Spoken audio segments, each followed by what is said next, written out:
Hello everyone, I'm Lakisha Spletzer and I'd like to welcome you to Kishaz Talks. I know it's been a while since I've done a vlog and I want to apologize, but I've been a little busy doing something called writing. That's right, I turned into a hermit, disappeared into the void, and when I came back I had not one but two novels that I released so far this year, with a third one on the way in August. So tonight's vlogs are dedicated to the two novels that were released. What does it mean for you?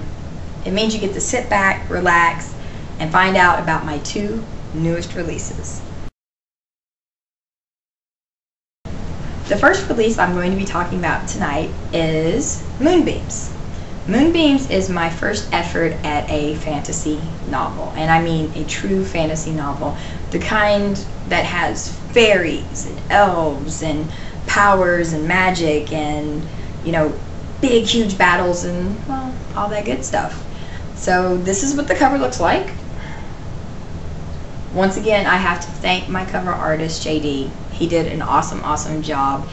The man is brilliant and I cannot sing your praises enough, JD, so I hope you're watching this tonight.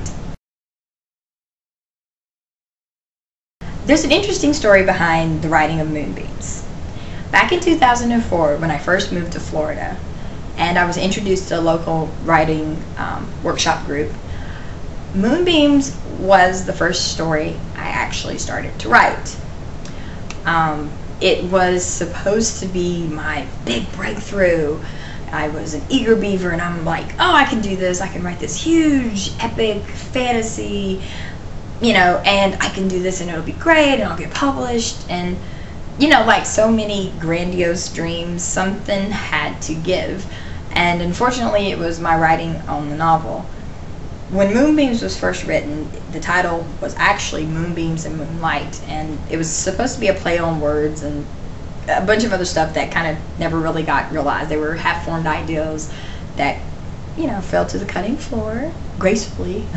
And eventually the title went down to just Moonbeams, which I think suits it a lot better. But Moonbeams was my tribute to the genre of high fantasy, is what it's considered.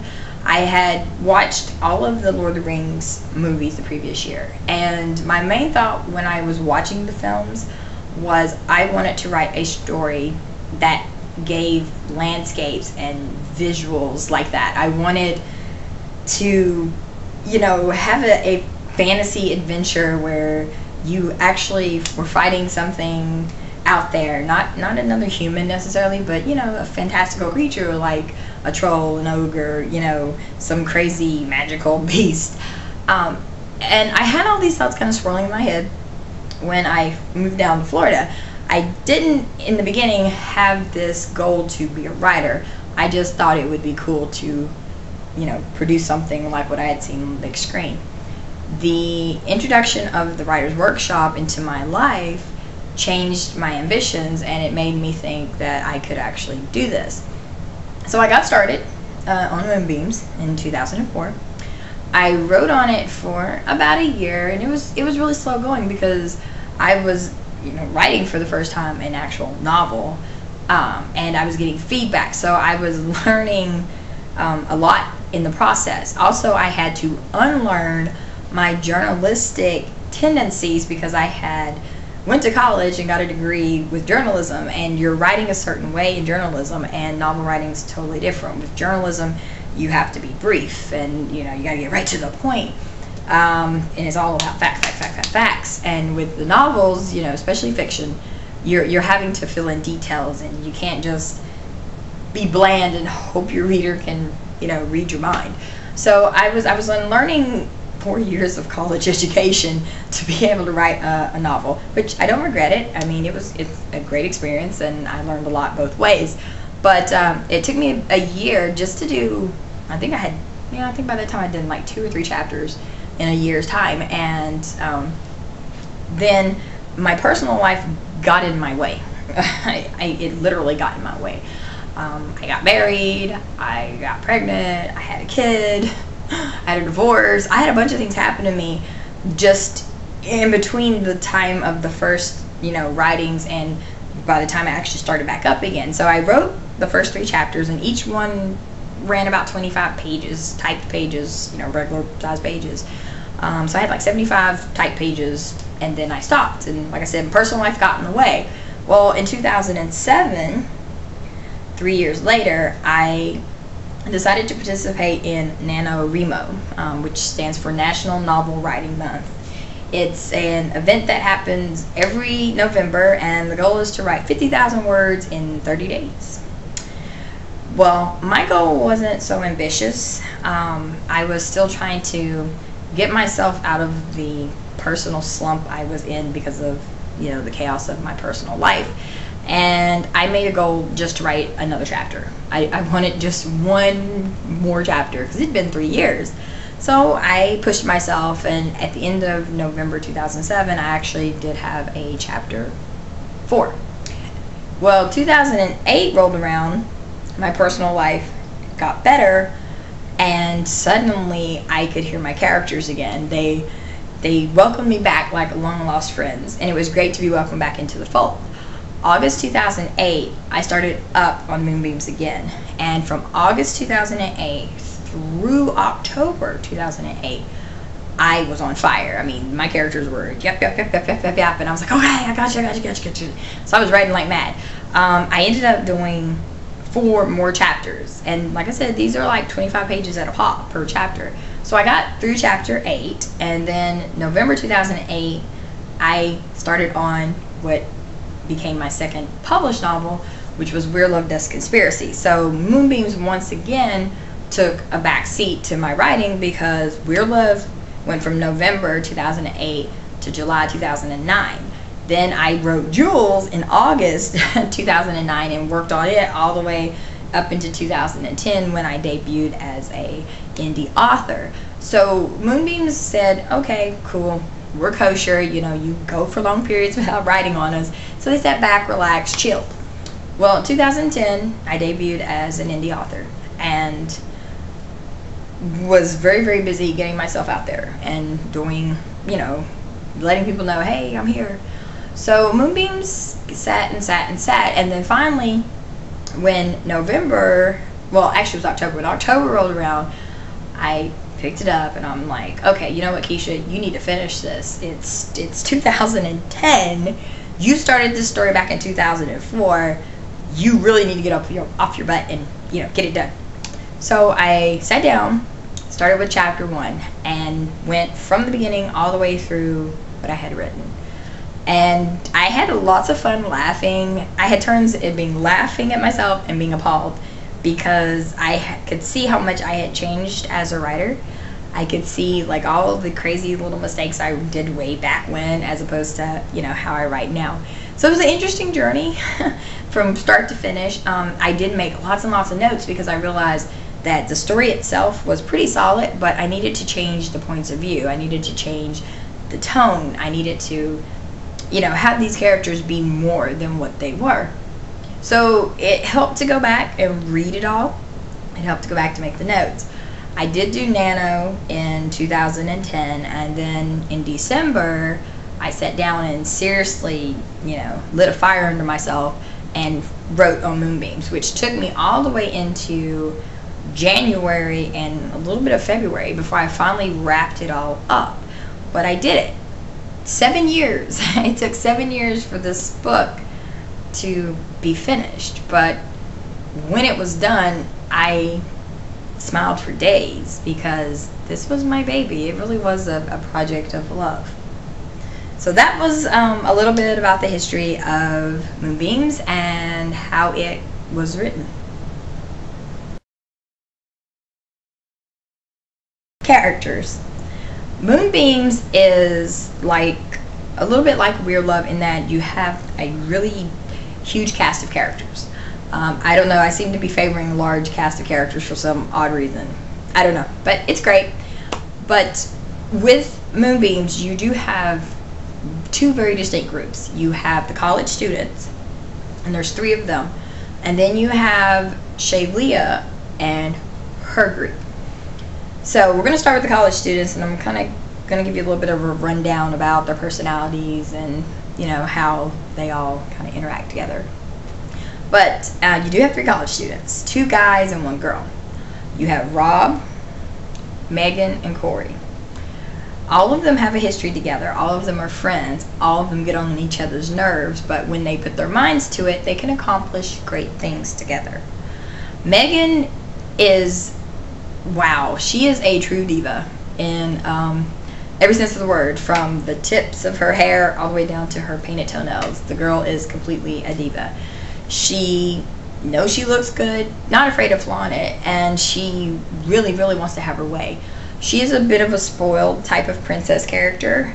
She comes from money, so she does kind of expect to buy things, you know, either buy your loyalty or buy your silence. You know, she'll do what she has to keep you under her thumb because she is the queen, and you should know this. Rob and Megan used to be together, used to be dating, but because of a little bit in their past history of people kind of getting in their way, the 2 of them broke apart, although they still remain friends. Rob is an athlete. The boy can play any sport. He's the star quarterback of the football team. He's very, very athletic, likes to work out, play, basketball, do all this other stuff. And he's kind of, I would probably say, maybe the quietest one of the group. He speaks up when he feels like he needs to speak up, and he'll say what he has to say. And occasionally he'll say something insightful, which surprises Megan and also Corey on occasion. But Rob, he's a little bit smarter than what most people think, and even what he gives himself credit for. So it's really interesting that the 2 of them used to date, him and Megan, because they're like complete polar opposites. But hey, opposites do attract, right? Corey is perhaps one of my most favorite characters out of the whole set. Him and Shalia, definitely. Corey, because, well, he's based on all my favorite nerds and geeks out there that don't get much love but save our bacon every time. Corey is a nerd, a geek, proud of it. He'll tell you in a moment, has no trouble letting you know that he does have intelligence. But what I like about Corey is that for all his book smarts, he also has common sense, which me personally, as a self-proclaimed nerd here, there's moments when I was growing up where I had, as they would say in the South, not a lick of sense going on upstairs, but lots of knowledge. So Corey was nice to write because he actually is balanced. He has common sense, but then he also has the smarts to do and think of great things. He's also probably the most long-suffering member of the group, because he's friends with Rob and he's friends with Megan, but he cannot stand Megan, who does whine. Yes, she whines like a 4-year-old whines, but he puts up with a lot, he puts up with a lot, and then finally he kind of just says enough, which I like the patience in him. He has a really strong sense of right and wrong.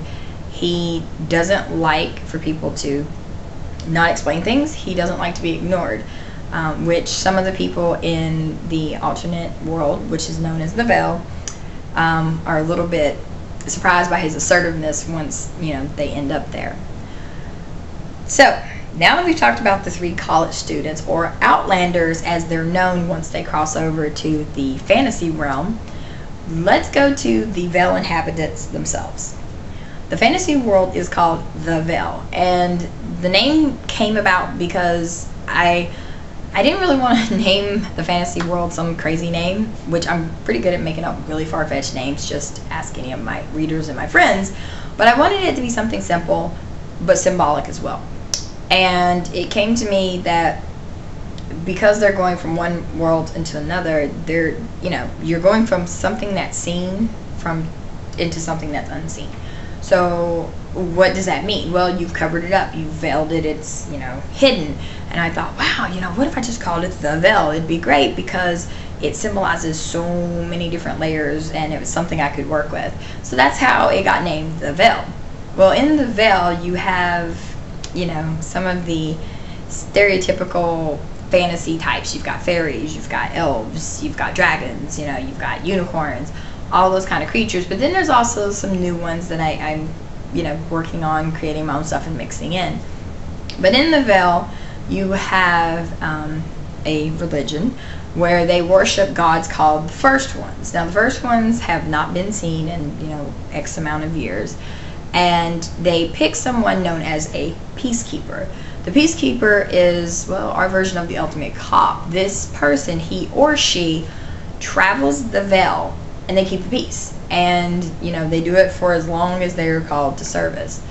So, when you're introduced to Shaylia, she is currently been serving in her position as peacekeeper for 1,000 years, and she's an elf, so she's pretty long lived. Okay, half elf, I should add there, but she's pretty long lived, and she's been traveling the veil. And as she's traveled, across this time, she's picked up other traveling companions. Now, the person that's been with her and knows her the best is Gurton. He's her second in command, and he knows her parents.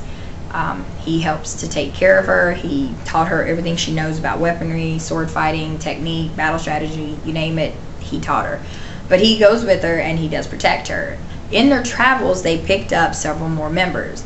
They picked up Kasalaya, who is a fairy, and she's very lethal with the weapons of her choice. And she's also an elemental wielder. She does have the power to use some of the elements. They also have Exfear, who is a full-blooded elf. He's a little bit of atypical for an elf because he has humor, almost human-like humor.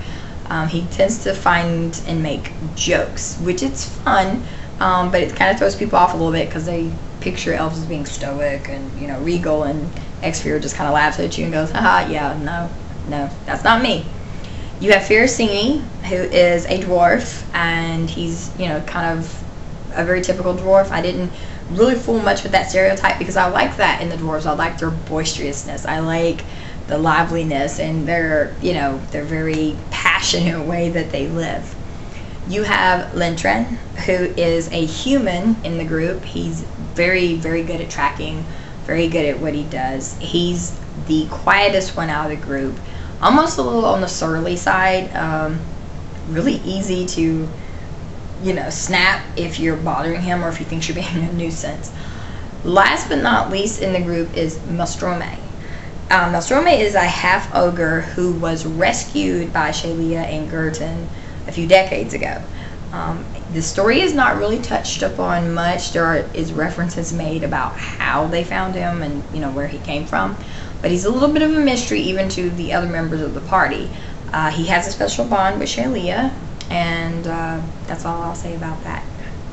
So there you have it. That is their main party that she travels with. And when these two groups meet up, destiny awaits them and emotions collide.